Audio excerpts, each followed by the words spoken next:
Good morning. We are day 94 of 365 days of daily routines and rituals with me, Carla Marie. I'm just checking the date on the iPad. It is Monday the 27th, public holiday. We had Anzac Day on Saturday.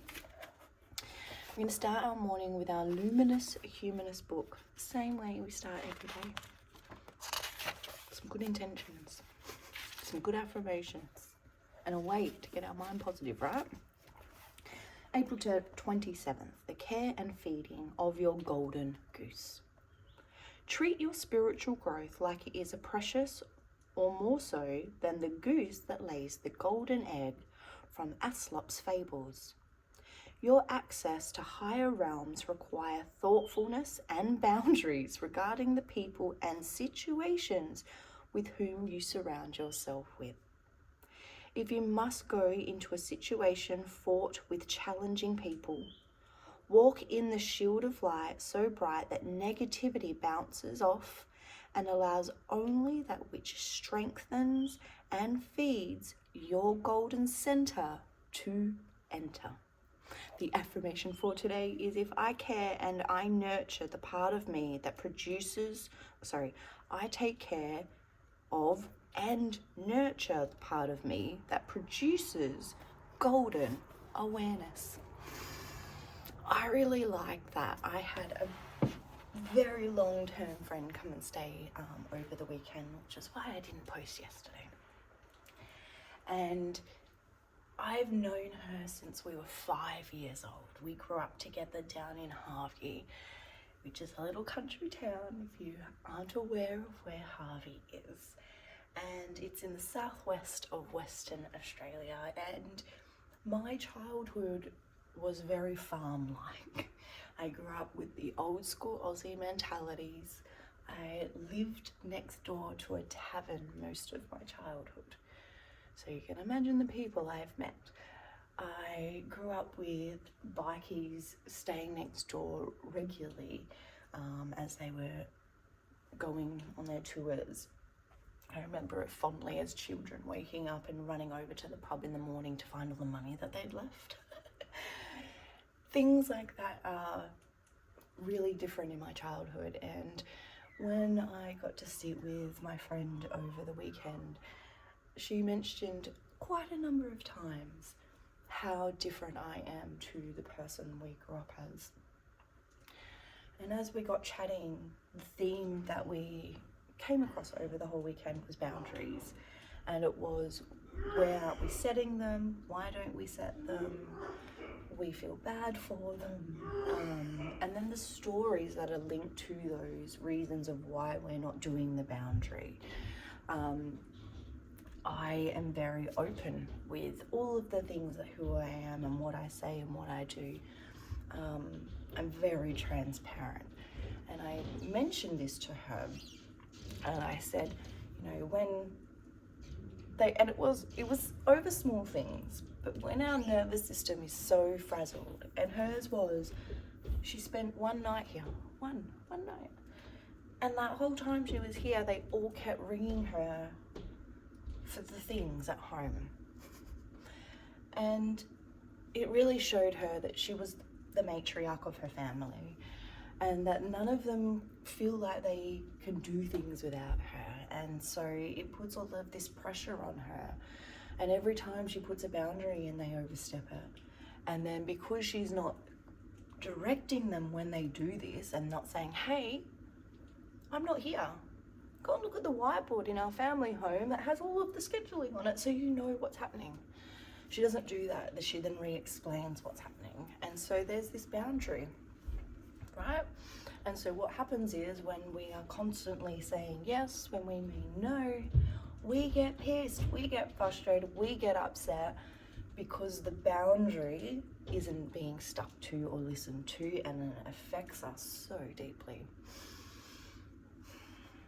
So it's a really cool topic this morning. And the only way we can put a boundary in is to be selfish. Self-love is selfish in this regard. And she really struggled with that.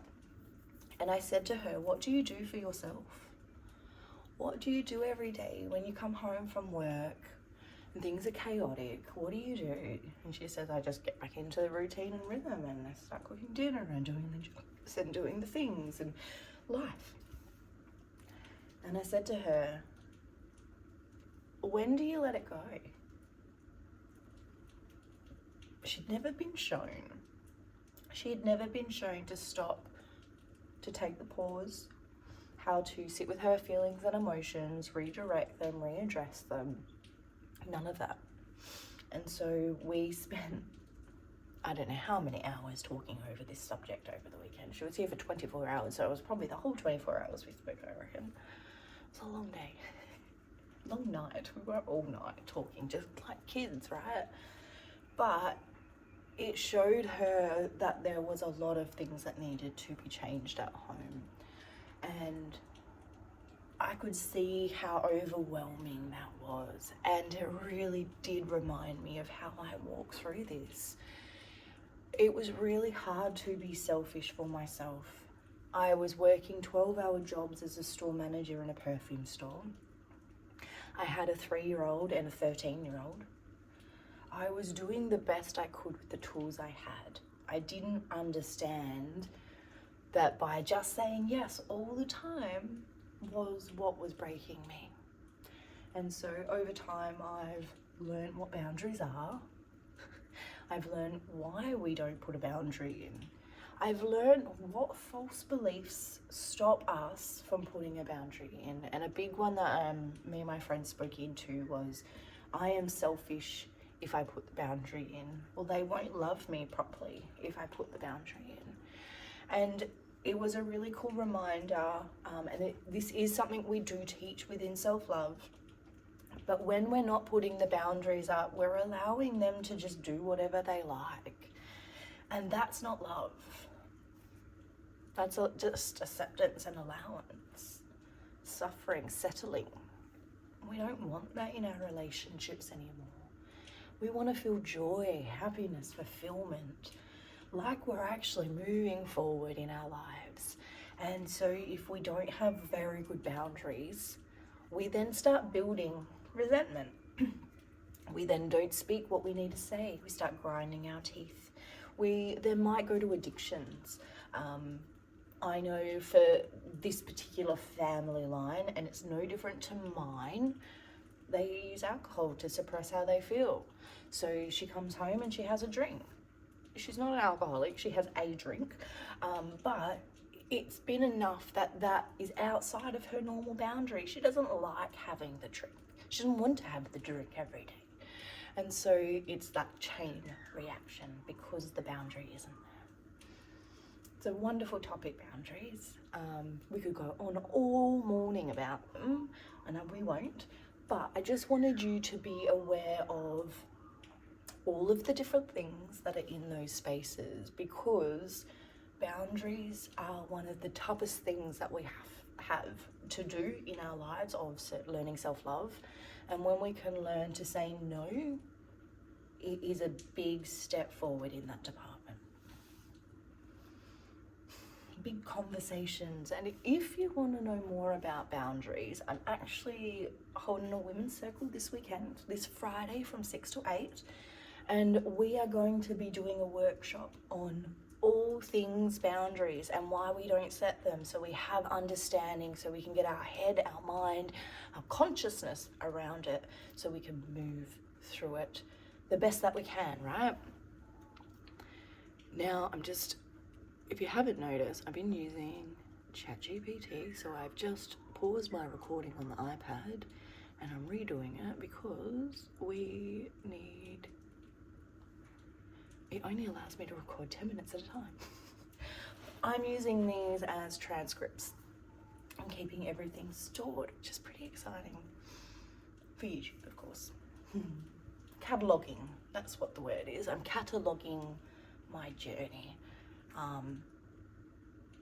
So I hope these videos, even if you don't watch them every day, I hope at some point having a catalogue of 365 videos will help you move through whatever wobbles you have in life. That is my ultimate goal, is so you have a resource file basically. This is why I've created school, is so that way all of the self-love tools are in one spot. I found when we were doing it through the Facebook group that the resources were getting lost and it was very hard to go back into the files to find them. Where school, if you haven't been on there yet, please do join us. Everything's categorized in a classroom. And it says start here and you work through the list, and it is all the things self-love, all the toolboxes I've used, and I've rewritten everything so it's understandable. There's a lot of booking in there, so lots of graphics. There's different worksheets, workbooks, diary entries, meditations.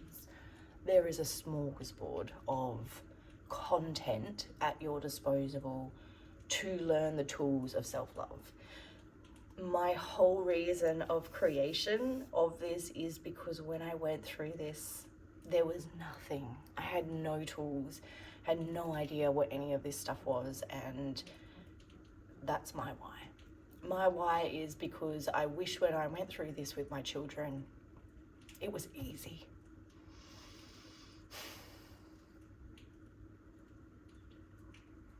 I wish I had someone to guide me. Because it's not an easy walk, self-love, is it? It's fucking lonely. Putting those boundaries up is selfish.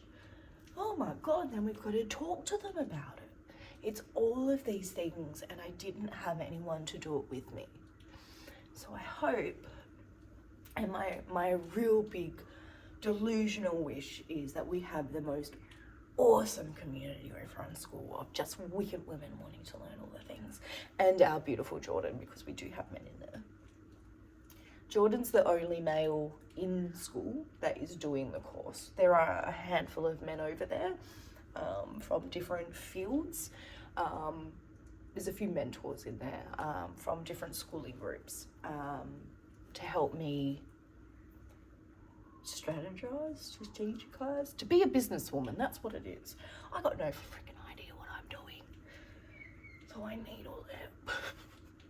And it's little things. I will just go into the group and say, hey Carla, when you posted this, if you go in there today, you actually see a bit of a change in the content thread. But that's what their role is. Hey Carla, your about me bio doesn't really sell you, and your content is incredible, so you need to do that. So that's what they're there for, just so you are aware. They're not there to participate, except for Jordan. He's joining us next week, which will be really exciting. We start next Saturday, Self-Love Journey, if anyone is interested. All you need to do is be a VIP. Now, I had a few of the girls message me unaware that the pricing was in US dollars through the school app. If this is something you don't want to pay, that is fine. I do on the website the full yearly subscription, so you can pay in Aussie dollars, and then I will just flick over your thing to a VIP, so you don't have to do the subscriptions through school and pay US dollaring. Unfortunately, the only way for a payment plan is through school, which works out to be about $33 a month in US dollars instead of 22. I wasn't aware of this when I set my pricings, but in saying that, when you do buy the $22 discount, you actually get a discount off the total price. So that's why I've done it that way. So you're not paying all of the things. But if you do want to pay the $222 outright, please let me know. If you want to pay, this is just, I have Afterpay. So for those who use Afterpay and don't want to pay the US dollars per month, I can do Afterpay in person for the $222 that way as well. Let me know what you would like to do. The reason why I'm trying to get it all electronically monetized is so that way my business looks like it's growing on paper. You know, it's just business stuff. this is why I'm not offering a bank transfer deposit system anymore, just so that way I can find balance in it all. It's just, you know, life, right? Businessy stuff. But I am so grateful for you all being here. I don't know why you need to know all my details, but I just had to share it all, right? It's who I am. I'm transparent. I feel like I've dribbled today. So let's end it there. And I think it was a really cool conversation on boundaries. If you want to learn more on boundaries, come and see me on Friday night here, 6 till 8. We'll have Moni and Simi here and a bunch of girls for, you know, boundaries workshop. Sunday we have sound healing. Monday we have drumming. And this Wednesday we're making heart drums. I'm not sure if there's any spaces left, but we are making heart drums, like the medicine drums behind me, with a beautiful group of women. So I will share some photos on that on Wednesday, because it's always fun. Anywho, I love you. Have the bestest day ever. Bye.